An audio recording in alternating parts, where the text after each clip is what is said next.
again, everyone. Thank you so much for joining us for this virtual field trip. We are live today in Portland, Oregon at PCC Rock Creek. My name is Lacey, and I'll be the moderator today.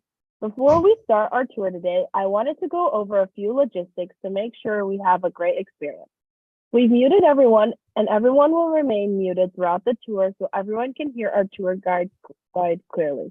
If you have questions, you can send them to us using the chat feature. Please only type questions to us in the chat. This will help us see questions and ask as many as possible. It is now my pleasure to introduce our host and tour guide for today's virtual field trip, Avery Thompson. Take it away, Avery. Hi, everyone. Thanks for watching. My name is Avery Thompson. I am the farm manager here at Portland Community College on the Rock Creek campus. I've been in this position for almost 4 years. I did not grow up on a farm, but I did work on a lot of different farms since I was a teenager, working with horses, alpacas, dairy goats, worked on vegetable farms, and then came here. So I'm very excited to show you all our sheep floor and all of our sheep. And we've got a bunch of lambs in the barn for you as well. So let's head over there. Let me just see. Who's on that part?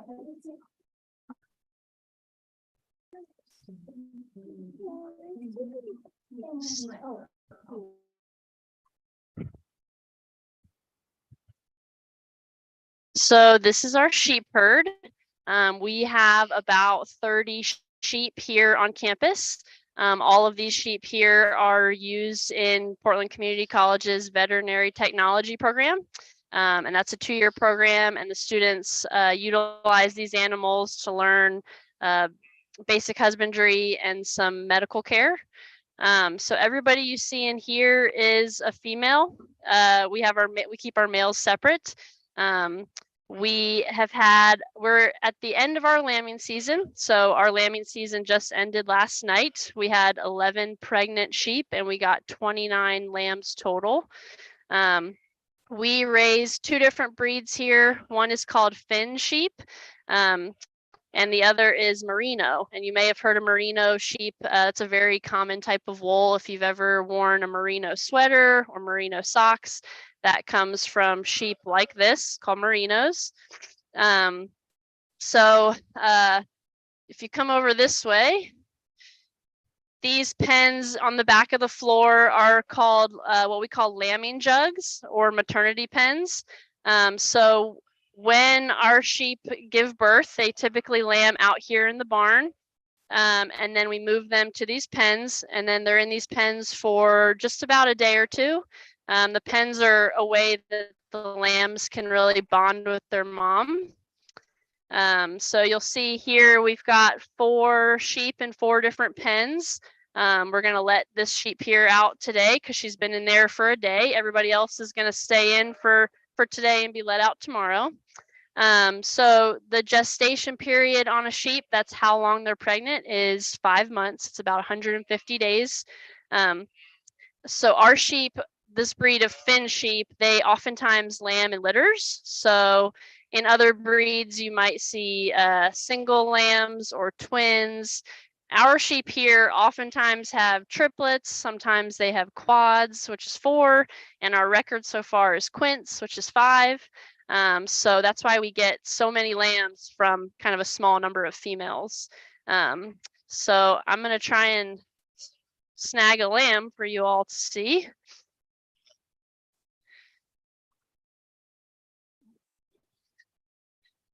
So this lamb was just born yesterday.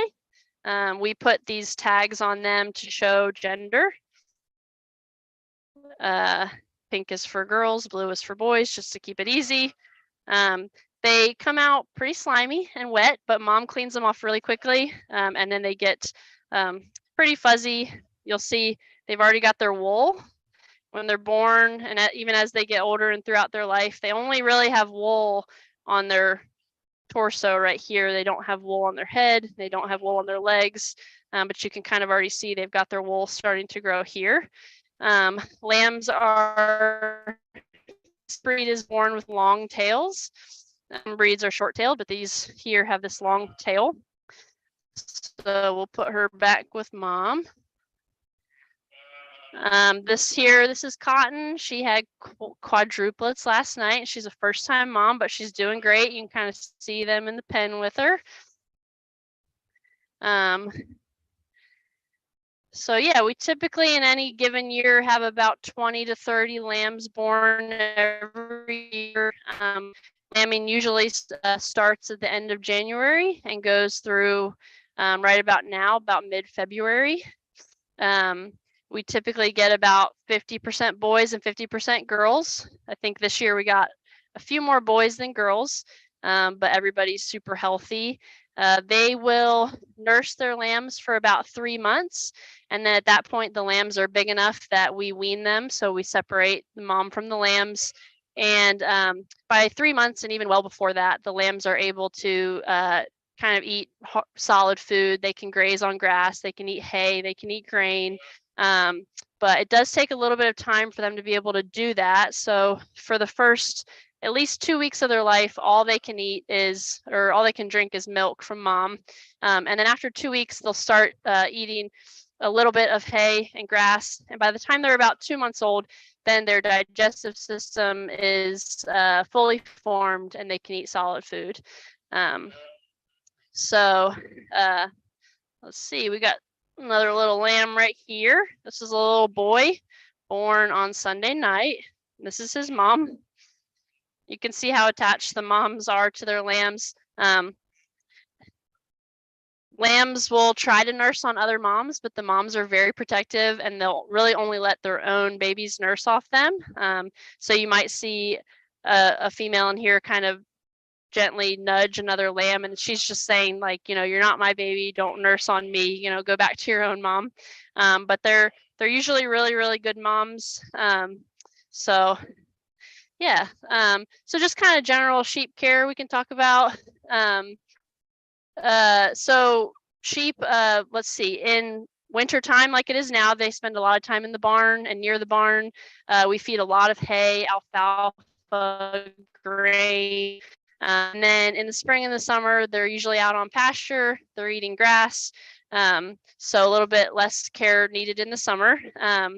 They get vaccinated once a year. They get their hooves trimmed about 3 to 4 times a year. And besides that, they're pretty low maintenance. The biggest thing with caring for sheep is shearing. So we're going to talk about shearing, and we're going to move over here to where I've got a shearing set up. Avery, we do have a couple questions really quick. Yeah, sure. Some of the students are wondering what the red lamps are for. Oh, yeah, that's a great question. So the red lamps are heat lamps. And the reason we set those up is because when the lambs come out, they're pretty wet. And so once we move them into these pens, it's good to get them under some heat. And then once they're dry, they really don't need the heat lamps anymore. It's mostly just when they're so wet from birth. Because wool is just a really good insulator. So they actually stay pretty warm. If you notice all these lambs out here, even though it's a pretty cold day, they're pretty happy to just be out and about. Any more questions? Yeah, just one more question. Miss Norman, students are wondering what you do with the wool. Good question. So sometimes we sell the wool.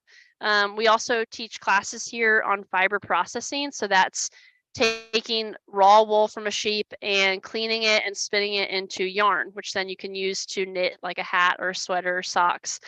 So we teach community education classes on that, and sometimes we'll give the wool to the students that take those classes so that they have something to take home with them and use. And then last question, what if a lamb nurses from another ewe that is not their own mom? It's rare that happens. It's very rare. So like I said, usually the moms don't let other lambs that aren't theirs nurse from them.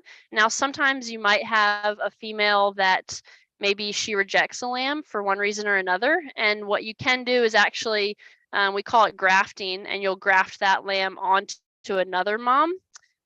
It's kind of a difficult process. Sometimes you have to have the mom restrained a little bit, like we'll put her in something called a head gate, and that just kind of gently holds her in place, and then that way that new lamb that isn't hers has some time to nurse on her, and then after a day or two, she'll accept it as her own. So it can happen, but it's kind of a difficult process. Typically, if we have a mom that rejects a lamb and the lamb's trying to nurse on another mom, we'll bottle feed it.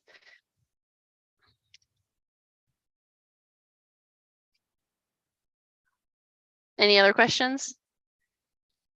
Yeah, sorry. How do they develop so fast? How do they develop so fast? Yeah, the lamb. Oh, yeah, it's interesting that lambs come out pretty well equipped to live in the world. Kind of unlike human babies, they don't require, 24/7 care. I think, I don't quite know the science behind it, but yeah, they do stand up within 5 to 10 minutes of being born. They'll immediately go try and nurse off mom, and it just seems to be instinct for them. And then yeah, so they're pretty self-sufficient from the get-go. Yeah. So one more question for right now. What kind of lamb is the fluffiest? What kind of lamb is the fluffiest? Ooh, that's a good question. Well, there's a lot of different breeds of sheep, and they really all have different types of wool. The wool really varies based on the breed and also just the individual sheep. Some have better quality wool than others. There are breeds that have longer wool. So one really kind of fluffy breed, if you've ever seen them, they're called black nose Valet, and they're white and they have sort of a black nose and black feet and black ears, and they get really super fluffy.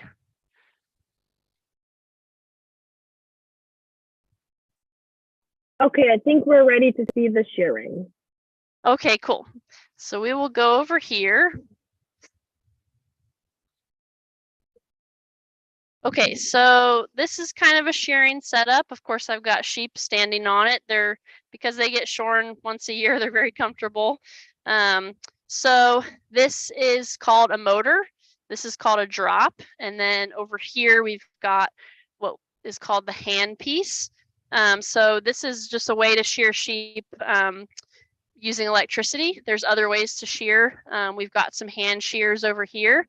So some people do prefer to use hand shears. It takes a little bit longer, but it's just as effective.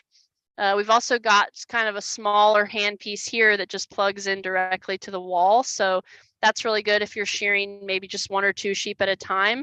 Typically, if you're shearing large flocks, sheep shearers are going to use this setup here with the motor and the electric hand piece. There's 2 different blades you use when you shear. One is called a cutter, and it's this small blade right here. These are very, very sharp. And then the other is a comb, and that's this blade right here. So they kind of work together to get through the wool. So basically, this hand piece would connect to this drop right here. I'm not going to connect it right now, but this is kind of how it works. And then it will just run off electricity. I'm actually going to grab a sheep and kind of go through the pattern with you all. So let's see what we're going to get. I'm going to just grab this one right here. Okay. Okay, so you bring your sheep over to the plywood. The reason we use plywood is because it keeps the wool a little bit cleaner. You lay them down really gently like that, and they basically sit in between your legs. This is a fairly comfortable position for them. I know it looks kind of silly, but they're pretty comfy. We do shear them.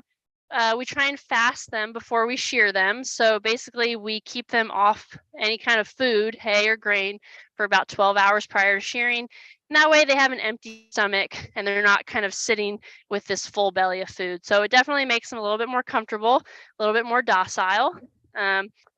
So shearing is a pattern, and you shear every sheep the same way. If you're a good shearer, it should only take a few minutes to do a sheep. We start with the belly right here. We shear the whole belly. We shear down the legs, in between the leg, down this leg. Then we kind of turn them a little bit and we shear up this leg all the way to their spine. Then if they have any wool on their head, which we call the top knot, we shear that.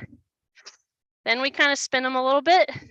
We shear up their neck, take really a lot of careful with around their face and their eyes, be really gentle right here. Then we roll them over and we shear this side of them. There's something in shearing called short blows and long blows. So a short blow would just be if you kind of went just a short distance up the sheep. And then a long blow is when you go all the way from the back to the front.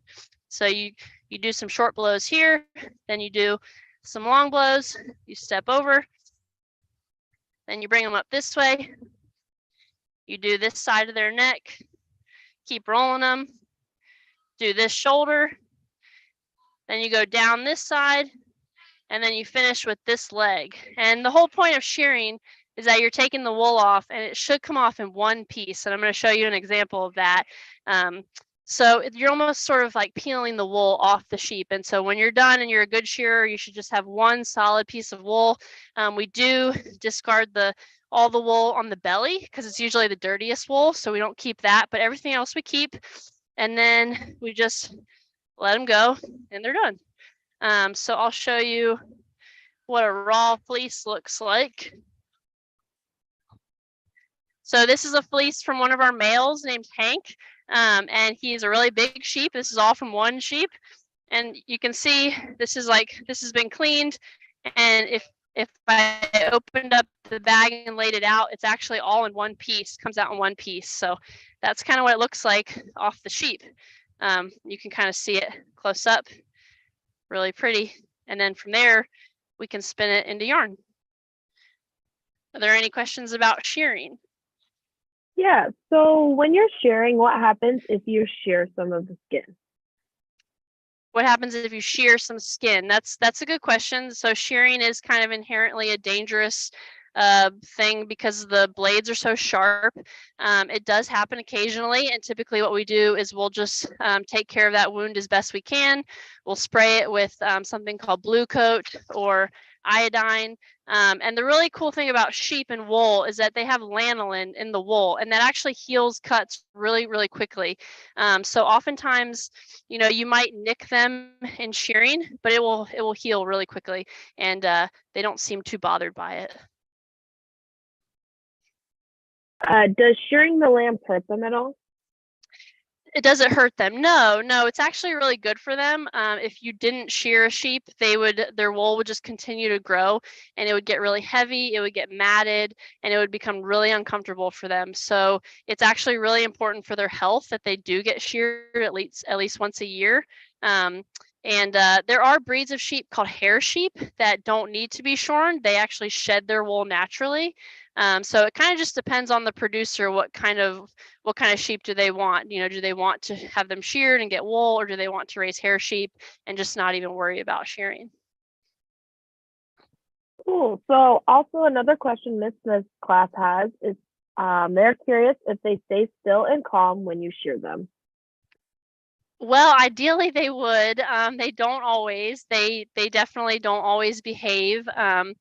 Shearing is it's a pretty nuanced skill, and so a lot of it you might not actually notice it when you're watching someone shear a sheep, but they're really controlling that sheep with their legs and their body.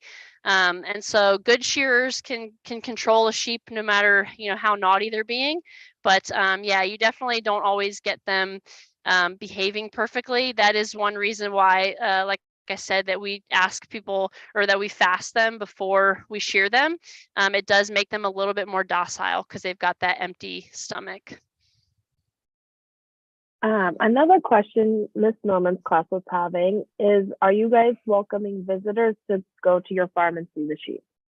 Yes, we absolutely welcome visitors. The farm is open Monday through Friday, 9 to 5, and on Saturdays, 9 to 3, and we love visitors.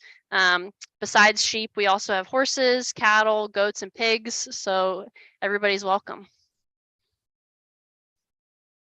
How old are the sheep when they need to be sheared? So we shear them before they are a year old, and that's just what I do here for personal preference.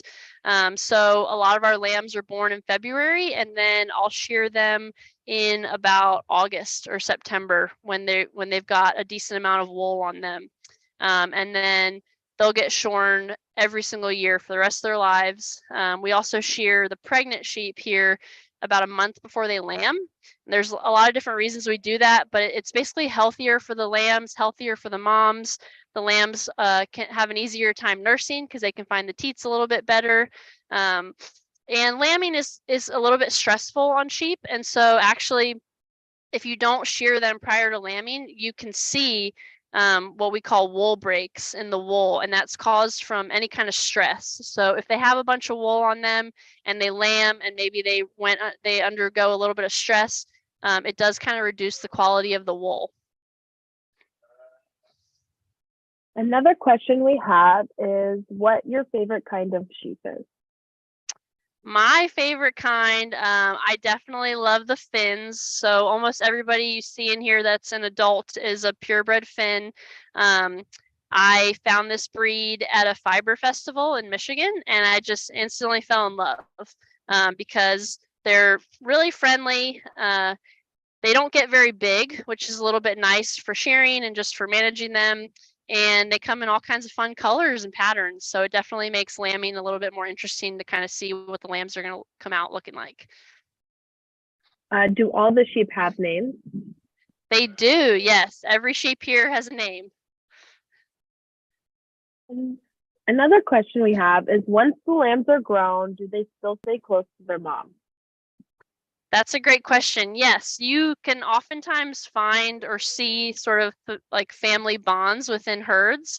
So almost everyone here was born here, and so I have a fairly good idea of, you know, who's related to who, and you'll oftentimes see siblings playing with each other. You'll see moms and daughters, you know, laying together. So yeah, that's a pretty common thing to see. And then for names, if you all want to know some of their names, this naughty one here is Aurora. This is Agave. We kind of have a naming system here. So it's when you have a flock that's, you know, continually getting bigger, it's really useful to have some kind of naming system for your lambs. So I do I just go through the alphabet. So last year, all of our lambs had names that start with A, and then this year, all of our lambs will have names that start with B, and we'll just kind of go down the line from there. Super cool. So another question we have is what are some things you have to keep the sheep safe from? Keep them safe from. So predators are really prevalent among, you know, sheep farmers. So we do worry about coyotes, and just dogs in general, but mostly coyotes. So everybody sleeps in the barn at night and they get locked in at night, and that's how we keep them safe. We also use some electric fencing to keep coyotes out. For the most part, that's about the only thing you have to worry about here in Oregon. Another question we have is what is the average amount of wool you can get from one sheep? So it really kind of varies on the breed because some breeds just grow their wool faster than others. But from these Finn sheep and the Merino Finn cross, you're going to get about 3 to 4 pounds of wool in a year. Some other breeds I know will make about anywhere from, you know, 5 to 6 pounds, but really varies based on how much wool they have on them and what kind of breed they are. Another question we have is what is the lifespan of a sheep? Sheep, typically it's about 10 to 12, although I definitely know people that have sheep that are 13, 14 years old. But 10 to 12 is kind of average. We've got a wide range of ages in here. I've got I think my oldest sheep is about 8 or 9. Most of the sheep in here that you see are either 1, 2, or 3 years old. At what age do you separate the boy lambs from the girl lambs? Oh, good question. So sheep can breed at a very young age, about 3.5 months. So if you were going to separate males from females, you would try and do it about 3 months when you wean them from mom. We actually here, we castrate all of our ram lambs, which is what we call a male lamb. And that's just a nice way to not have to worry about separating them. Once they're castrated, they can all be together. How much do you guys sell your wool for? Kind of depends. So we don't clean the wool here. You'll notice that a lot of our sheep have got some bits of hay and straw in their wool. So if I was going to sell just a fleece from one sheep, I would sell it for about $20 to $30. But there are sheep breeders that actually do something called coating their sheep, and it's exactly what it sounds like. They actually put coats on their sheep, and the reason they do that is because it keeps the wool really clean. As the wool grows, they change the coat out and just get a bigger size as that wool grows longer, and then they can sell that wool because it's so clean and it's free of hay and straw for about 3 to 4 times what we sell the wool for here. Avery, what are the sheep eating around you? They are eating alfalfa, which alfalfa is a very nutritious type of hay. And the reason we feed alfalfa is because when sheep are pregnant in their last month of pregnancy, and then as they nurse their lambs for those first few months, their nutritional requirements kind of skyrocket. So we really are just trying to feed them the most nutritious food available. So they get alfalfa and they get grain, and then they'll also get some grass hay. And then once the weather warms up, they'll get to go out on pasture.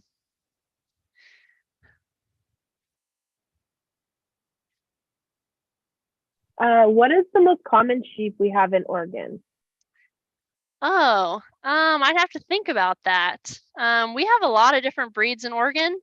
A lot of people raise Shetlands, Suffolks, Rambouillet.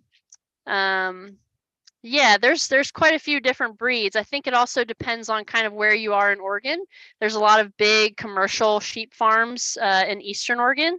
And then out here in Western Oregon, it's more kind of small flocks. So you're going to see more sheep like this, people raising them for wool and things like that. And then our last question is, what do you enjoy most about your job and working with sheep? What do I enjoy most about my job? Well, on a daily basis, I really do love just taking care of these animals. I love feeding them. I love, just providing kind of their daily husbandry and making sure that they're healthy every day. I love working with the veterinarians here. If we do have a sick animal, to, diagnose them and treat them. But I also really love working on a college farm because I love seeing students kind of, connect with the animals and learn new skills with them. And we get a lot of visitors, and it's really cool to see visitors, maybe they just, really connect with one animal in particular and come out here and learn some new stuff that maybe they didn't know.